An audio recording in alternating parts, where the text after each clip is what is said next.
Our entire friend group mocked his masculinity at dinner. His revenge shocked the whole restaurant. Hello, Reddit. First time posting here, so please bear with me if this doesn't flow as well as the stories I've seen in videos.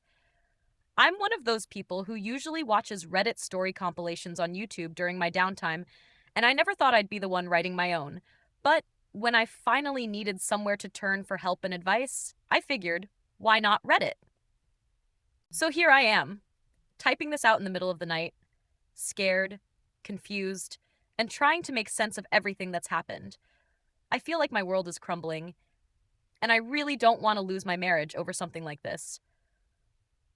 I know relationships can hit rough patches and no one is perfect, but it feels like Matt is overreacting this time.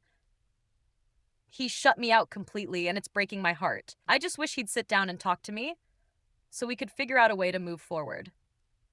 I don't want this to be the end of us. I'm hoping that by writing this post, I can gain some perspective and maybe even show Matt that I'm willing to do whatever it takes to make things right. I'm not perfect, and I'll admit I've made mistakes, but I love him and I can't imagine my life without him. For the sake of anonymity, let's call me Amy and my husband Matt.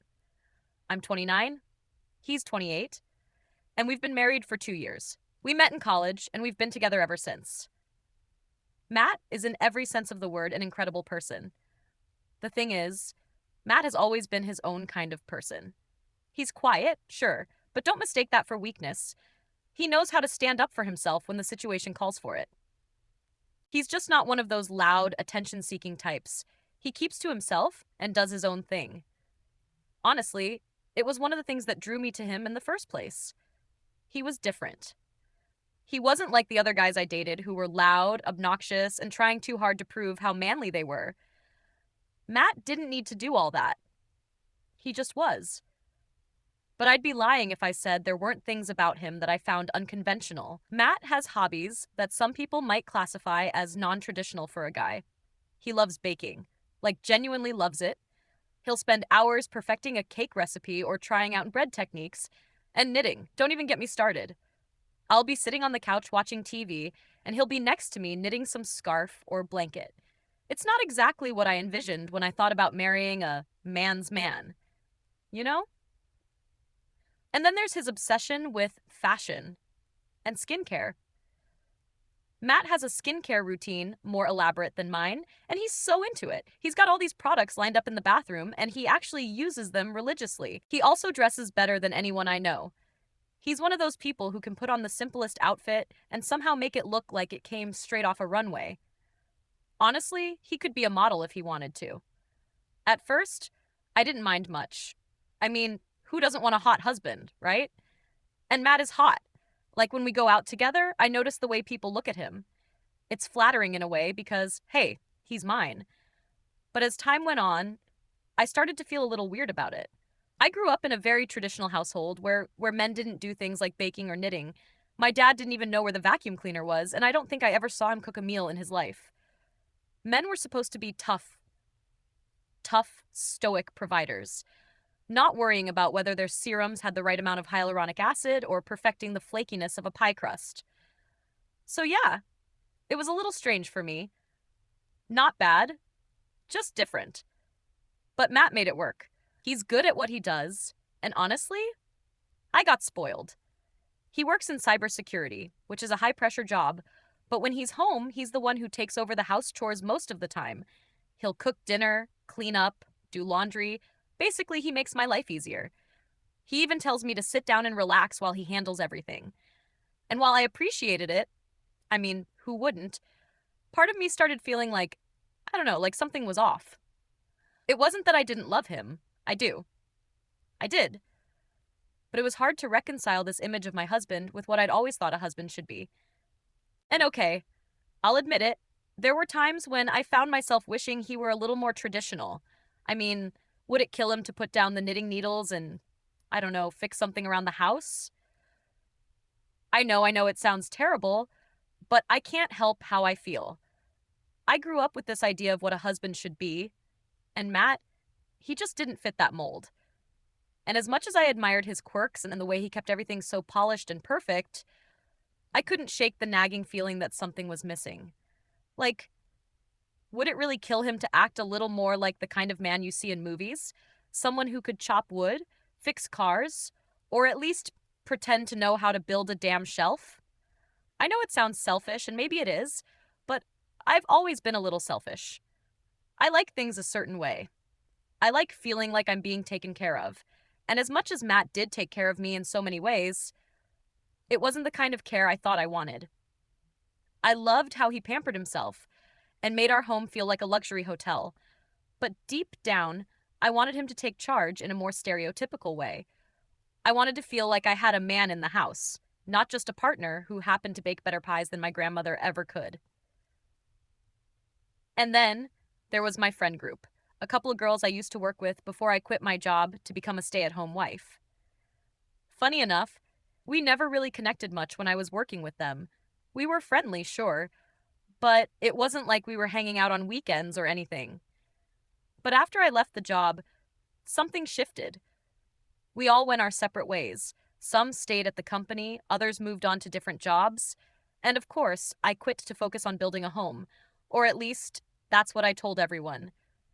But after we left, we somehow started making more of an effort to see each other. It started small, occasional texts, catching up over coffee, sharing memes, but before I knew it, we were hanging out regularly. And when I say regularly, I mean regularly. Weekly dinners, happy hours, shopping trips. These girls became my lifeline, and I'll be honest, I loved it. I loved having this group of women who got me, who weren't afraid to vent about their husbands or boyfriends, to share their frustrations and laugh about the ridiculous things their partners did. So, at first it was just harmless fun, you know? We'd hang out, sip on wine, and joke about the silly little quirks our partners had. It was fun, light-hearted banter that didn't mean anything. But then, as we got closer, those surface-level jokes turned into deeper conversations. We started opening up, confiding in each other about our frustrations, our insecurities, and all the things we felt we couldn't tell anyone else. And of course, that's when Matt became a bit of a thing. I didn't mean for it to happen. Really, I didn't. But one night after a couple of glasses of wine, I let something slip. I mentioned how Matt spent his weekends knitting scarves, baking macarons, and meticulously following his skincare routine like it was some sacred ritual. I thought it would be a quick laugh, maybe a funny anecdote to share and move on from. But oh no, it wasn't just a laugh. It was a goldmine for the girls. It was like I'd opened Pandora's box or the floodgates. They couldn't get enough of it. Suddenly, every hangout involved some new joke about house husband Matt, or how I must be the man of the house. They'd make comments like, "Wow, Amy, does he let you wear the pants? Or does he just pick out better ones?" At first, I laughed along, of course. What else was I supposed to do? Sit there and defend him like some buzzkill? Besides, it wasn't like they were wrong. The jokes were funny, harmless even. I didn't want to disrespect Matt. He's my husband, I love him, or at least I think I do. But at the same time, I couldn't deny that the things they were saying, the jokes they were making, they struck a chord. It wasn't like they were saying anything I hadn't already thought of myself. In fact, in some twisted way, their jokes made me feel validated. Like for the first time, I wasn't crazy for wanting more out of my marriage. I wasn't crazy for feeling frustrated when Matt would spend hours perfecting the icing on a cake instead of doing something more traditionally manly. These women got it. They understood me in a way that Matt never had. And honestly, their validation felt good. It felt good to have someone else say the things I was too afraid to say out loud. It felt good to know that I wasn't alone in my feelings, that other women had similar frustrations and could laugh about them together. And yeah, maybe it wasn't entirely fair to Matt, but at the time, I didn't really care. The worst part, the absolute worst part of all of this, was how much it started to sink in. The jokes, the teasing, the comments, it all seeped into my head so deeply that I didn't even realize it was happening. At first, it was like a slow drip, you know? Bit by bit, it became part of the way I saw Matt, part of the way I acted with him. It started off small, just little things here and there. A joke at dinner about how he was basically a house husband, or a playful comment about how I was the man in the relationship. At first, I thought it was harmless. It wasn't like I was trying to hurt him. It was just banter, right? Just a little teasing to keep things light. But then it started happening more and more. The jokes got sharper, the teasing more pointed. I'd roll my eyes when he talked about his latest knitting project, or groan when he asked me to taste test some new pastry he was working on. Somewhere along the line, the jokes stopped being just jokes. They started feeling like little truths I couldn't ignore. And I guess, in some twisted way, I wanted him to feel it too. So yeah, I started to behave differently. I'd make these little comments, say things in a tone that I knew was borderline condescending, like when he'd spend hours in the kitchen perfecting some elaborate dessert, or when he'd get excited about a new sweater he was knitting. I'd roll my eyes and say something cruel, because as much as I loved Matt, as much as I appreciated everything he did for me in our home, part of me resented him. I resented the fact that he wasn't the manly man I thought I wanted. I resented the fact that he seemed so content being the way he was, while I was sitting there wishing he'd change. It wasn't just me who teased Matt. It was everyone in my circle. On the rare occasions he came out with us, my friends would jump at the opportunity to poke fun at him. I should have stepped in, but I didn't. It was easier to just laugh along, to go with the flow, even though I could see that he was uncomfortable. Everything came to a head during one particular dinner. I had picked the restaurant, a fancy, overpriced place that I knew Matt would cover as he usually did. The night started out fine. We ordered, we chatted, and things were as they always were. Then the topic of masculinity came up. It started innocently enough, with my friends making sly comments about men in general, but soon it turned into jokes about Matt. At first, I stayed out of it, just laughing along, but the longer it went on, the easier it became to join in. It didn't feel serious at the time, just lighthearted teasing. The comments piled on: his hobbies, his skincare routine, the way he dressed. My friends painted him as this caricature, and I played right into it. I can still hear myself making a jab about how he probably spent more time picking out his outfits than I did. Then, out of nowhere, he snapped. He didn't yell, but his voice carried enough weight to make the entire table go silent. He started calling out my friends one by one, tearing into their hypocrisies. He didn't hold back. He pointed out how one of them was couch surfing because her partner had kicked her out for cheating. He exposed another for pretending to be wealthy while wearing fake jewelry and drowning in debt. He called out the one who was jobless but lied about having a high-profile career. And then he turned to me. He said it was insane that I could sit there mocking him when I depended on him for everything. He pointed out that not only was I financially reliant on him, but I had also brought along a group of broke friends who had no problem ordering expensive meals, fully expecting him to foot the bill. He told us all we were hypocrites, and he wasn't about to pay to feed people who acted like they were better than him, but were in reality beneath him. The restaurant was dead silent. All eyes were on us, and I can't even blame them. Matt stood, took out his wallet, paid for his portion of the meal, and left without another word. I was so shocked I couldn't even move. My friends were equally stunned, just sitting there in awkward silence. Eventually, the reality of the situation hit. He wasn't going to pay the bill, and neither was I. My friends started whispering, looking at me with panicked expressions, clearly expecting me to cover it. But I couldn't. I told the waiter we'd be splitting the bill. That's when things got messy. None of them had the money to pay for their food. They argued, pleaded, but I stood my ground. I wasn't about to foot the bill for a group of people who had spent the entire evening mocking my husband. I reached for my phone to check our joint account, intending to pay for my portion. But when I opened it, my heart dropped. The account was completely drained. Panic set in. I knew Matt must have withdrawn everything. He was furious, and this was his way of making a statement. Desperate, I called my mom for help. She was livid, but agreed to lend me the money. I promised to pay her back, paid my share of the bill, and left my friends to figure out their own situation. I just wanted to find Matt. I called him repeatedly, but he didn't pick up. He had taken the car, so I didn't even have a way to get home. With no money left, I called my mom again, hoping for more help, but she was tapped out. Eventually, I had to call my sister, who sent me enough for an Uber. When I got home, the house was empty. Matt wasn't there. I waited all night, pacing, checking my phone every few minutes, but he didn't come back. By morning, I was a mess. I had no idea where he was, no idea how to fix what I had done. The next day came and went, and Matt still didn't show up.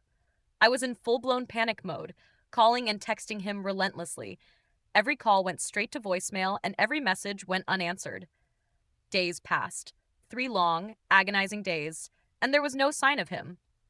Desperation clawed at me, and I began searching for him everywhere I could think of. I went to his parents' house first, hoping they might give me some clue about where he was. But when I showed up, they wouldn't even let me in.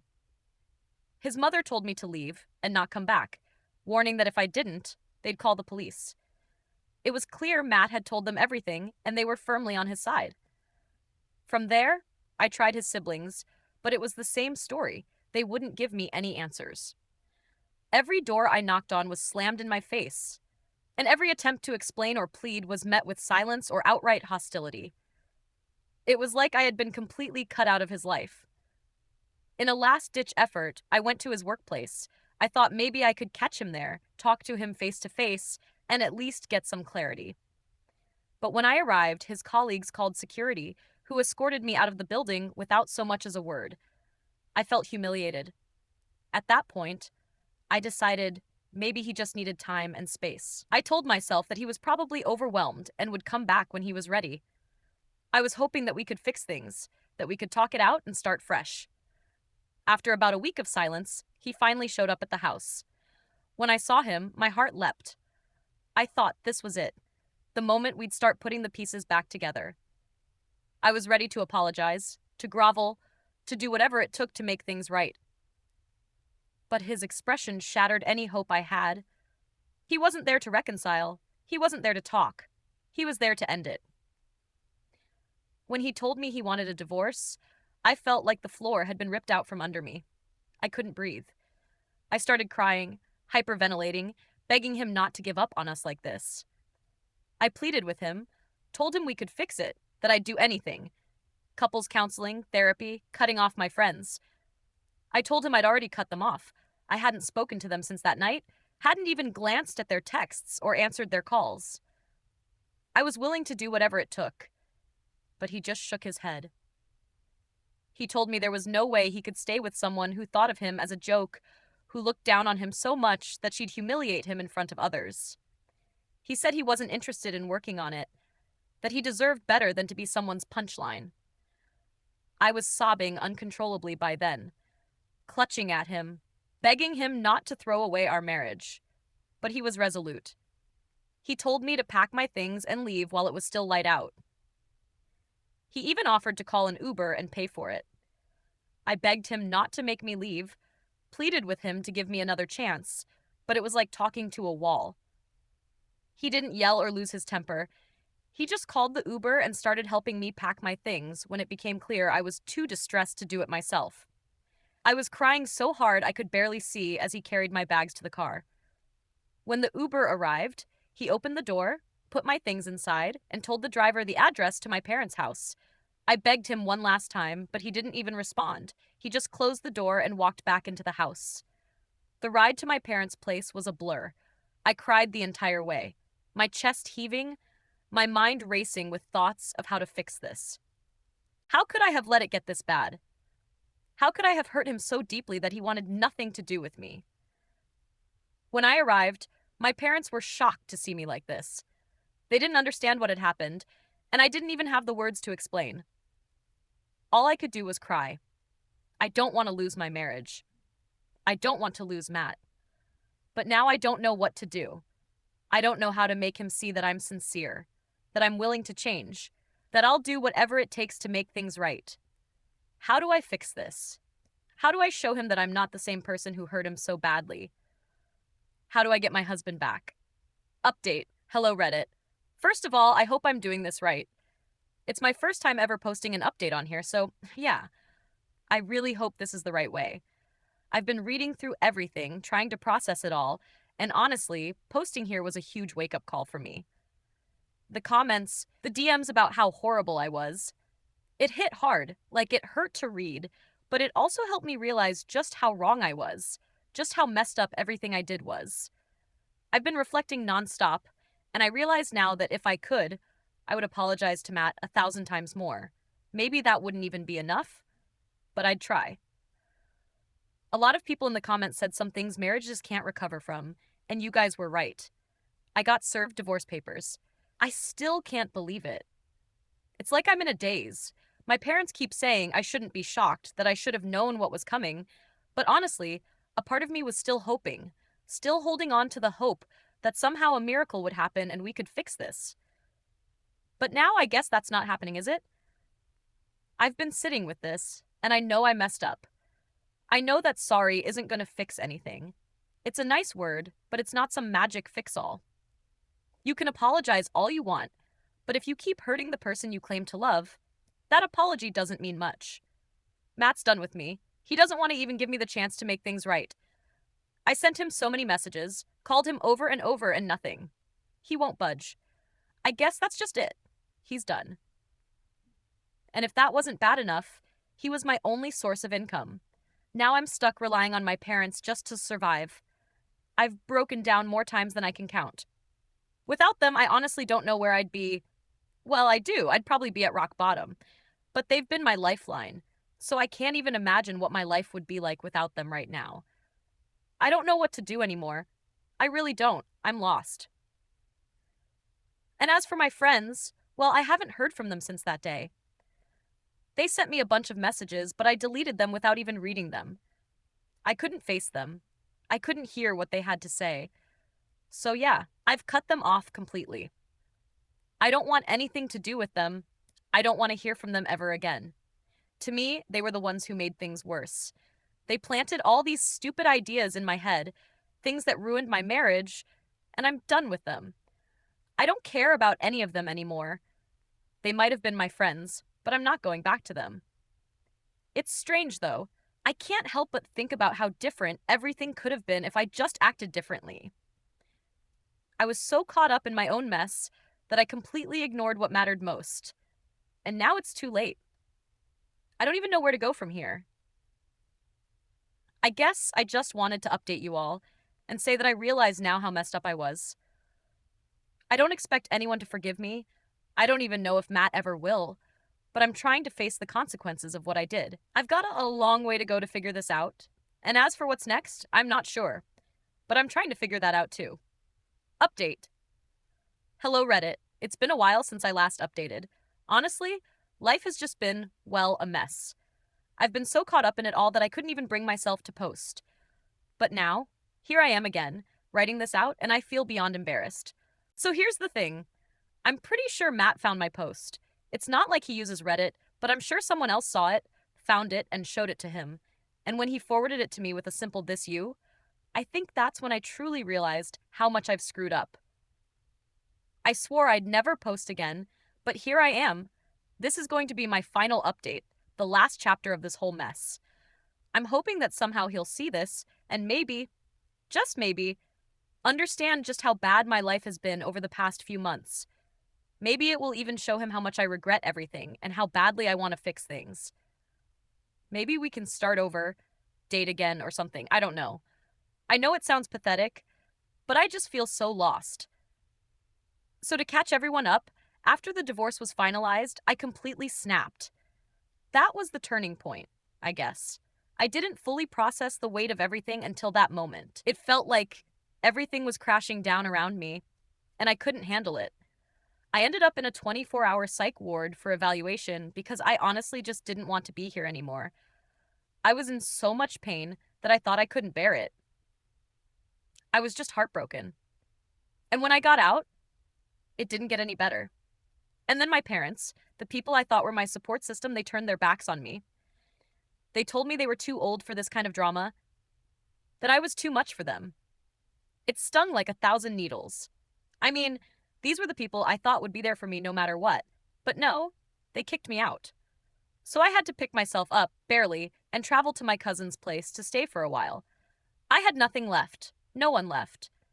After a while, I found a job as a live-in nanny. It was all I could do to stay afloat. The pay was barely anything, just minimum wage, and it felt like I was working myself into the ground for people who acted like it was a privilege to have me there. It was exhausting, and honestly, it felt like it's not the life I wanted, but it's what I had. Then I was just trying to survive. After that, I got sick, as if things couldn't get worse. I got really, really sick, and I was in the hospital. I could barely pay my hospital bills, of course, and I got fired. I can't even barely afford medication right now. I started a GoFundMe, but people aren't really donating, and I really don't blame them for that. So now I'm kind of jobless and homeless. I'm looking for jobs that have live-in positions. So, I mean, if anybody has anything like that, you can just send me a DM, please. I also had to move back home after I got fired from my job as a live-in nanny. I just, moved back to my home state. My parents still won't let me stay with them, but at least we're kind of rekindling our relationship right now. So who knows? When I look back at everything, it's hard to even recognize myself. I didn't realize what I had until I lost it all. I thought I could take things for granted, that it would always be there. But now I see how wrong I was. I've lost Matt, my friends, and any stability I had. I never expected it to go down this way. I guess I was too blinded by my own pride, my own stupidity, to see how good I had it. Now, I would give anything to turn back time, to undo the mistakes I made, but I can't. All I can do now is reflect on everything I lost and hope that maybe there's a way to fix things. I know this probably isn't going to change anything, and honestly, I don't even know if Matt will ever read this, but if he does, I just want him to know how sorry I am. I am so, so sorry. He deserved better. He deserved someone who would fight for him, who wouldn't push him away like I did. I should have tried harder. I should have done better. I am so ashamed of myself, and all I want is for him to know that I would do anything to make it right if he gave me even the smallest chance. So yeah, that's why I'm posting this.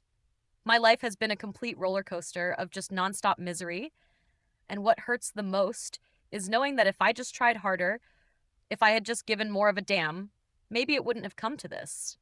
Maybe I wouldn't have lost everything. I hate myself so much right now.